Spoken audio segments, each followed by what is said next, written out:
Ce nouveau monde, il répond à ta vibration.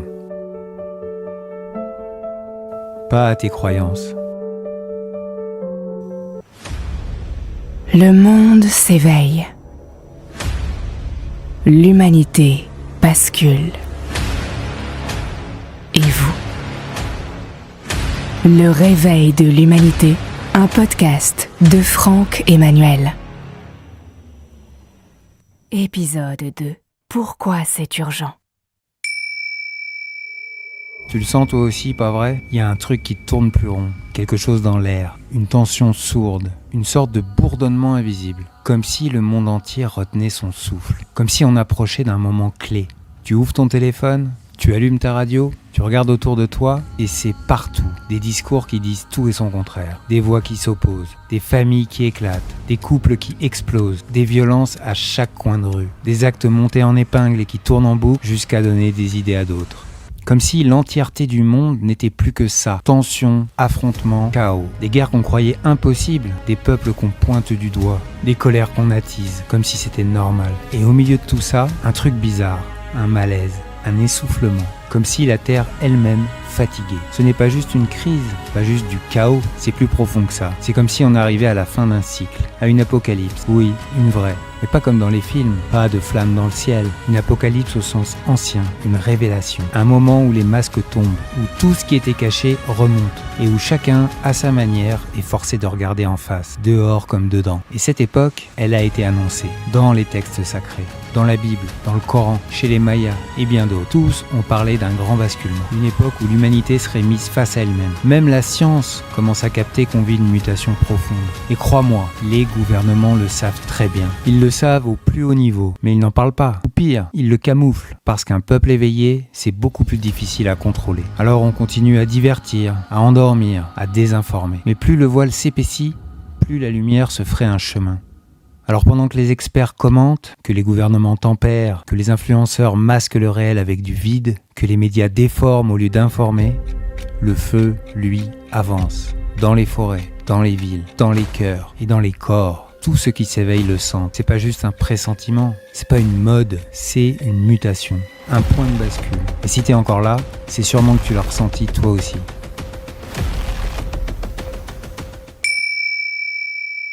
Ce que disent les faits. Tu veux du concret? Alors allons-y. Les signes sont là, partout. Les scientifiques eux-mêmes parlent de polycrise mondiale. Le climat s'emballe, les océans se réchauffent et les glaciers fondent à un rythme record. Les incendies ravagent des continents entiers. Les terres deviennent stériles. Des espèces disparaissent chaque jour. Les écosystèmes s'effondrent et les systèmes humains aussi. L'économie vacille. Les tensions géopolitiques s'exacerbent. Les démocraties se fissurent. Les guerres reviennent. Notamment en Europe, où on croyait qu'elles étaient impossibles. Et en Terre Sainte, là où en vérité on comprend qu'elles ne s'arrêteront jamais. Et l'horloge de l'apocalypse, créée en 1947 par les plus grands scientifiques de la planète, vient d'être avancée à 90 secondes avant minuit, le point le plus proche de l'extinction jamais atteint. Pourquoi ? Parce que tout converge. Guerre en Ukraine et menaces nucléaires, massacres au Proche-Orient, crise climatique hors de contrôle, érosion des libertés, polarisation extrême des sociétés, montée de l'intelligence artificielle sans garde-fou. Tout indique que le système craque de partout. Et pendant ce temps, la planète brûle au sens propre. Les méga-feux se multiplient. L'année 2023 a battu tous les records de température. L'ONU elle-même parle d'un effondrement climatique en cours. Le GIEC, dans ses derniers rapports, évoque un futur invivable déjà enclenché. Pour les scientifiques, certaines de ces conséquences seront irréversibles durant des siècles, voire des millénaires. Mais ce n'est pas juste une série de crises, c'est un basculement global. La fin d'un monde construit sur la séparation, la domination et l'oubli du sacré. Et ce basculement, toutes les traditions le connaissaient. Les Mayas l'avaient inscrit dans leur calendrier. Les Védas parlent de la fin du Kali Yuga. La Bible évoque l'apocalypse, mot qui ne signifie pas destruction, mais révélation. Le Coran aussi parle d'un temps où les voiles tomberont. Et les peuples premiers partout sur Terre disent que l'humanité est entrée dans une phase de purification. Même la science contemporaine commence à percevoir que quelque chose bascule dans la conscience collective. Des chercheurs comme Philippe Guillemot, Bruce Lipton, Rupert Sheldrake, Craig Braden, Nassim Haramein parlent d'un univers vibratoire, non linéaire, vivant et conscient. Ils démontrent que nos pensées influencent le champ quantique, que notre biologie réagit à nos croyances, que la réalité elle-même répond à ce que nous émettons. Les champs énergétiques de la Terre changent. La fréquence de Schumann, qui est le battement du cœur de la planète, s'élève de manière exponentielle. Et cela a des effets tangibles sur notre physiologie, nos émotions, nos cycles biologiques. Notre biologie est en train de muter, la structure même de nos cellules. Le temps s'accélère, les corps réagissent, les émotions débordent. Tu le ressens, n'est-ce pas ? Quelque chose s'ouvre, quelque chose craque, quelque chose appelle. Et c'est là que tout se joue. Ce passage est planétaire, oui, mais il est aussi intime, personnel, intérieur. Parce que ce nouveau monde ne viendra pas de l'extérieur. Il naît en nous, par nous, à travers nous. Et c'est là le cœur du message que je porte. Le passage est là, il s'ouvre, mais tout le monde ne le franchira pas. Pas par exclusion, mais parce que chacun doit choisir, parce que rien ne se fera sans toi. Ce monde nouveau, il répond à ta vibration, pas à tes croyances. À ce que tu incarnes, à ce que tu vibres, à ce que tu es. Ce podcast ne parle pas seulement du monde qui s'effondre. Il parle de toi, de moi, de nous, de comment on traverse ça, de comment on reste debout au milieu des ruines, de comment on réinvente la vie, depuis le cœur, depuis l'âme. Et je te le dis, je ne lâcherai rien. Je vais déballer ici tout ce qui m'a été donné à voir et à comprendre, y compris ce qu'on ne veut pas que tu saches. J'en fais la promesse. Ce podcast s'arrêtera le jour où on sera dans le nouveau monde, pas avant. Alors non, ce n'est pas qu'une crise passagère. C'est la fin d'un monde pourri, oui, disons-le. Un monde de faux semblants, de mensonges, de profits au détriment du vivant, où l'humanité a vécu en esclavage sans même le savoir. Et c'est le début de quelque chose d'absolument merveilleux. Pas un miracle qui tombera du ciel, mais un basculement que nous allons accompagner ensemble, en conscience, en humanité, en lumière. La grande bifurcation. Des physiciens comme Philippe Guillemant, chercheur au CNRS, spécialiste des systèmes complexes de l'intelligence artificielle, parlent aujourd'hui de bifurcation temporelle. Pour lui, notre futur n'est pas écrit à l'avance. Il se réorganise en fonction de notre vibration collective. Et selon les choix que nous faisons, individuellement et collectivement, nous glissons vers des lignes de réalité différentes. L'une mène à l'effondrement, à la peur, au contrôle. L'autre ouvre vers un monde plus conscient, plus aligné, plus libre. Et ce choix n'est pas abstrait. Il se joue maintenant dans chaque geste, dans chaque pensée, dans chaque acte de conscience. C'est bien ce que savent beaucoup de gouvernements, qui ont choisi de nous faire peur, de nous diviser, pour que ce premier scénario de l'ombre gagne. Beaucoup savent que c'est mort pour eux, que leur temps est fini, mais ils veulent entraîner le plus grand nombre dans leur chute. Dans la période qui s'ouvre, parce que nous n'en sommes qu'au début, les masques tombent, les systèmes se fissurent, les illusions ne tiennent plus. Et cette déconstruction, oui, elle est brutale. Le signal d'alerte pour nous dire « on y est ». Le principal reste à venir, et il faudra y être préparé intérieurement. Parce qu'on ne peut pas bâtir un monde aligné sur des fondations pourries. Parce qu'on ne peut pas se réveiller sans savoir ce qui nous endort, sans voir ce qui nous a maintenus dans l'illusion, ce qui a nourri nos peurs, ce qui a enfermé notre conscience dans une cage dorée, ce qui a gardé l'humanité sous contrôle, parfois en douceur, parfois dans la terreur, mais toujours loin d'elle-même. Platon disait déjà dans l'allégorie de la caverne que celui qui regarde la lumière en sortant risque d'être brûlé, aveuglé, mais qu'ensuite il verra la vérité et qu'il lui faudra revenir pour aider les autres à sortir. C'est exactement ce que je fais aujourd'hui. Je suis sorti, j'ai été brûlé, transformé, retourné. Et si je reviens ici, si je parle, c'est uniquement pour tendre la main à ceux qui sont encore dans l'ombre, à celles et ceux qui savent déjà, celles et ceux qui se sont éveillés depuis longtemps, celles et ceux qui portent ce feu, celles et ceux qui ont envie qu'on l'amplifie ensemble. Alors dis-moi, dans quelle catégorie tu te reconnais ? Tu peux laisser un commentaire maintenant sur YouTube. C'est là qu'on commence à faire cercle. C'est comme ça que la vibration devient collective. Ce que la Terre nous demande. La Terre n'a jamais autant parlé qu'aujourd'hui, mais peu de gens l'écoutent. Elle ne passe pas à la télévision, elle n'a pas de micro, pas de chaîne YouTube, elle ne hurle pas, elle vibre. Et sa vibration, elle, monte. Jour après jour, elle s'élève. Et elle nous parle à travers les signes, à travers les synchronicités, à travers ce qu'on appelle parfois des hasards, mais qui sont en réalité des rappels. Des rappels à l'ordre, pas à l'ordre social, ni à l'ordre établi, à l'ordre du vivant, à cette grande intelligence naturelle qui régit tout et qu'on a voulu contrôler, exploiter, coloniser. Mais elle revient, elle reprend sa place et elle nous demande, nous aussi, de revenir à notre juste place. Pas au sommet de la pyramide, mais au cœur du cercle. Parce que depuis toujours, elle nous a tout donné, sans rien demander. La Terre nous a nourris, portés, chauffés, guéris. Les peuples premiers, les peuples racines, des aborigènes aux Amérindiens, en passant par les Maoris ou les San d'Afrique, la remerciaient chaque jour. Ils marchaient pieds nus pour la sentir vibrer. Ils priaient avant de cueillir. Ils demandaient pardon avant de chasser. Parce qu'il savait qu'elle est vivante, il savait qu'elle est sacrée. Mais l'homme moderne, lui, s'en moque, il l'exploite, il la fore, il la découpe, il l'empoisonne, il la traite comme un stock de ressources, comme une poubelle à ciel ouvert. Et même là, elle a tenu bon. Mais aujourd'hui, elle réagit, elle parle plus fort, et parfois elle hurle. Tremblement de terre, tempête, inondation record, incendie incontrôlable, éruption volcanique, tsunami, extinction de masse. Elle fait comprendre que c'est trop, qu'on est allé trop loin. Et ce qu'elle nous demande, ce n'est pas qu'on joue les héros. Elle ne nous demande pas de la sauver. Encore moins avec des mesurettes sur le CO2, des accords de Paris qu'on ne respecte même pas, des marchés carbone qui vendent du vent, des slogans verts qui cachent des intérêts gris. Elle ne veut pas de nos sparadraps technocratiques. Elle saura très bien se sauver, elle. Elle n'a pas besoin de nous pour ça. Ce qu'elle attend, c'est qu'on se souvienne, qu'on se rappelle qu'on est elle, et que tout ce qu'on détruit à l'extérieur, on le détruit dedans. Parce que plus on détruit, plus on s'épuise, plus on pollue, plus on s'empoisonne, plus on s'éloigne du vivant, plus on se déshumanise. Alors non, ce n'est pas juste une montée vibratoire dans les airs, c'est un rappel à l'incarnation, un appel à ressentir, à ralentir, à s'aligner, à aimer, à aider, à s'unir. Parce que ce que la Terre nous demande, ce n'est pas de la sauver, c'est de nous souvenir que nous sommes elle, qu'il n'y a jamais eu de séparation, et que l'heure est venue d'en finir avec cette illusion. L'âge d'or commence ici. Mais surtout, c'est urgent parce que ce qui se passe à l'extérieur n'est qu'un reflet de ce qui se passe à l'intérieur. On s'effondre à l'intérieur, et cette secousse, chacun la vit différemment. Fatigue chronique, perte de sens, violence, dépression, hypersensibilité, troubles du sommeil, éruption émotionnelle. Mais ce ne sont pas des erreurs, ce sont des signaux. Le corps nous parle, l'âme nous secoue. Elle nous murmure que quelque chose de plus vaste est en train de se jouer, qu'il est temps de reprendre conscience d'elle, de reconnaître en nous cette part oubliée, notre puissance créatrice, notre lien avec le divin. Elle nous pousse à revenir à l'essentiel, à nous réaligner sur notre axe intérieur, avant que tout se désaxe autour de nous. Et ce n'est que le début.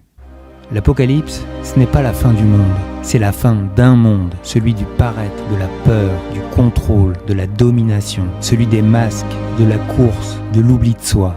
Et cette fin-là est notre plus belle chance, une immense opportunité. C'est, malgré les apparences, la plus magnifique période que l'humanité ait jamais connue, qui s'ouvre devant nous, un véritable âge d'or qui émerge lentement des ruines du vieux monde.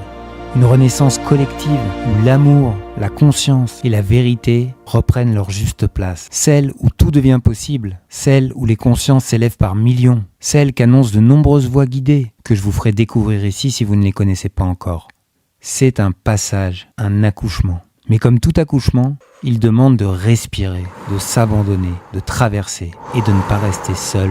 Ce nouveau monde ne viendra pas d'un décret, ni d'un chef, ni d'une loi. Et si certains attendent encore un messie, un sauveur, un prophète, alors j'aimerais leur dire ceci. Ce temps-là est révolu. Pas parce qu'il était faux, mais parce qu'il a rempli son rôle. Parce que ces textes, ces figures, ces promesses étaient des récits pour une humanité qui apprenait encore à marcher. Et aujourd'hui, il est temps de se lever, non pas pour suivre un homme, mais pour reconnaître en soi cette énergie christique, non pas comme une personne à venir, mais comme une fréquence vivante disponible en chacun de nous.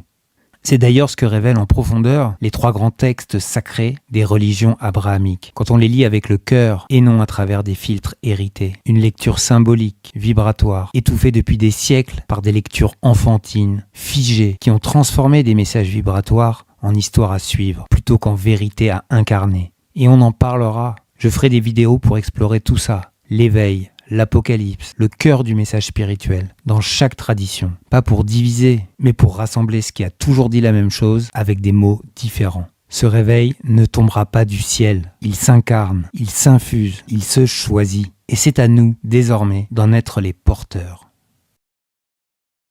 Et maintenant, qu'est-ce qu'on fait ? Je ne dis pas ça pour t'effrayer. Je le dis pour que tu saches que si tu ressens ce tremblement, tu n'es pas fou. Si tu sens que quelque chose presse, que ça pousse de l'intérieur, tu n'es pas seul. Alors dans les prochains épisodes, on ira voir ensemble comment traverser cette période sans s'éteindre, comment transformer l'urgence en appel, comment garder son axe quand tout vacille autour, comment s'affranchir des systèmes toxiques sans se couper du monde, comment se guérir soi-même pour mieux guérir le vivant. Comment éviter les pièges que les forces de l'ombre et parfois la société elle-même nous tendent pour nous empêcher de nous éveiller. Et parfois, ces pièges viennent de plus près encore, de notre propre mental, de notre ego blessé, de nos résistances intérieures. Parce que ce n'est pas toujours l'extérieur qui nous freine. Parfois, c'est nous qui avons peur de changer de fréquence. On verra pourquoi il est vital d'incarner l'amour du vivant, au cœur même du chaos. Et comment faire de cette transition une initiation, pas une fuite. On verra aussi comment faire de l'abondance et des miracles son quotidien. Parce que ce n'est pas en échappant au monde qu'on le transforme. C'est en le traversant, éveillé, aligné, relié. Parce que ce n'est pas la fin, c'est le début de quelque chose de plus grand. Et pour celles et ceux qui veulent aller encore plus loin, ou découvrir mon histoire que je ne raconterai pas ici, je viens d'écrire un livre. Il est né de ce même feu, de cette urgence intérieure. Il paraîtra en début d'année prochaine aux éditions du Dauphin Blanc, un éditeur indépendant, canadien, qui ne se contente pas de publier des livres, mais qui soutient des vrais messages d'éveil. On s'est compris tout de suite, parce qu'on parle la même langue, celle du cœur, de la conscience, de la transformation. C'est aussi eux qui ont accompagné des voix comme Arwen Delaréo, dont je reparlerai ici, dans ce podcast. La lumière se partage. Et si je te dis tout ça, si je prends la parole maintenant, c'est parce que c'est urgent. Pas urgent comme on l'entend à la télé, urgent au sens de l'âme. Parce qu'un message m'a été transmis, net, profond. Et je ne suis pas le seul à l'avoir reçu. Je ne donnerai pas de date, mais je peux te dire une chose très concrète. Le grand basculement aura lieu dans moins de 10 ans. Et d'ici là, la fréquence de la Terre va monter, encore, jusqu'à des seuils insoutenables pour ceux qui refusent de s'aligner. Pas comme une punition, mais comme un ajustement radical, vibratoire, qui va toucher le corps, l'émotionnel, le mental et tout ce qui n'est plus juste. Des symptômes vont surgir, des burn-out, des maladies, des accidents, des ruptures, des blocages, mais aussi des révélations, des guérisons, des percées fulgurantes. On n'est pas dans la peur, on est dans une montée. Et chacun, selon sa fréquence, va suivre ou décrocher. Alors oui, c'est urgent. Pas pour courir, mais pour s'aligner, pour s'ancrer, pour choisir son camp, celui du vivant, celui de l'âme, celui de la conscience. Parce que ce nouveau monde, je le répète, il ne viendra pas de l'extérieur. Il naît en nous, par nous, à travers nous. Et c'est pour ça que je te parle. Parce que le temps presse et que le passage s'ouvre maintenant. Ce passage, certains l'appellent la 5D. D'autres parlent d'ascension, de nouvelles terres, de saut quantique ou vibratoire. Peu importe le vocabulaire. Ce qui compte, c'est que cet état est déjà là. Pas ailleurs, pas demain, ici, maintenant. Un état où tout s'accélère, où les synchronicités deviennent flagrantes, où le temps se plie, où les intentions justes se matérialisent presque instantanément, où l'intuition devient une boussole fiable, où l'énergie circule avec une telle intensité qu'on ne peut plus tricher avec soi-même. Ce n'est pas un rêve, c'est un champ de conscience déjà accessible pour celles et ceux dont l'âme est prête, alignée, présente, vibrante. Ce passage, tu peux le ressortir dans ton corps, dans tes choix, dans ta vérité qui devient trop forte pour être mise sous silence, dans tout ce que tu ne peux plus supporter et dans tout ce qui t'attire irrésistiblement vers l'avant. C'est là, juste derrière le voile. Et si tu entends ce message, c'est que le voile est déjà en train de tomber. Et ce n'est pas un hasard, c'est un rendez-vous. Un rendez-vous que ton âme avait noté bien avant ta naissance. Voilà pourquoi c'est urgent. Pas pour créer la peur, pas pour courir après un compte à rebours, mais parce que j'ai reçu ce message.